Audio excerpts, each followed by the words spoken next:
उसके बाद इसमें लहसुन अदरक और 2 चम्मच कच्चा पपीता डालकर 15-20 मिनट के लिए छोड़ दीजिए। इसको पहले अच्छी तरह मिक्स कीजिए।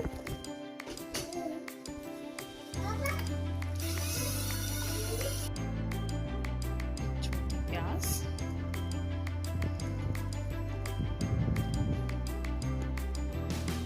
चार 5 साबुत लाल मिर्च। बेहतर है कि आप इसको क्रश कर दें जब आप मिक्स करने लगे। 1 चम्मच लाल मिर्च, पिसी लाल मिर्च, आधी चम्मच हल्दी, आधा चम्मच पिसा गरम मसाला, नमक हस्बे ज़रूरत।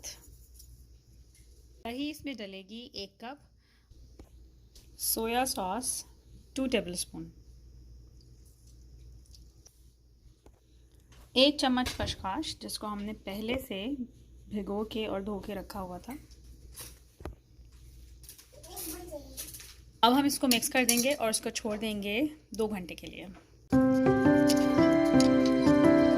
2 घंटे के लिए हमने इसको फ्रिज में छोड़ दिया था और अब हम इसको डालेंगे पतीले में।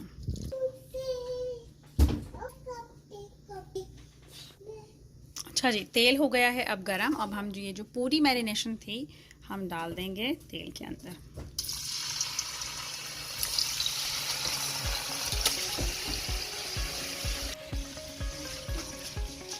थोड़ी देर तक इसको तेज आंच पर फ्राई करें और कुछ देर के बाद इसको मीडियम आंच पर ढककर छोड़ दें।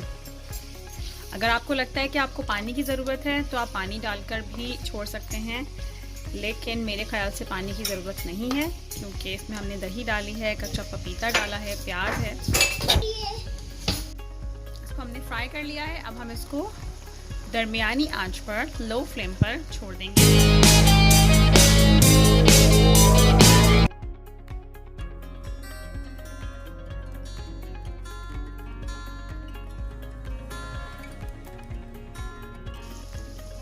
हमारी बर्मी बोटी गल गई है और अब हम इसको थोड़ा सा भून कर करेंगे डिश आउट।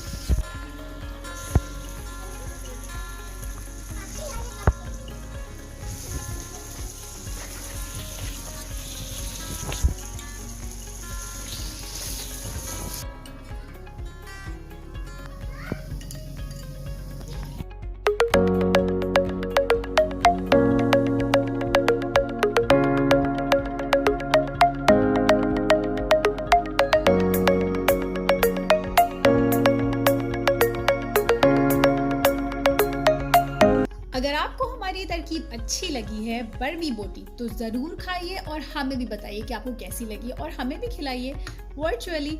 और अपना बहुत ख्याल रखिए। आप सबको बहुत बहुत ईद मुबारक हो। सबको ईद मुबारक कह दीजिए। अपना बहुत ख्याल रखिए, मज़े मज़े के खाने खाइए, अपने हाथों को साफ रखिए और अपना बहुत ख्याल रखिए। अल्लाह हाफ़िज़।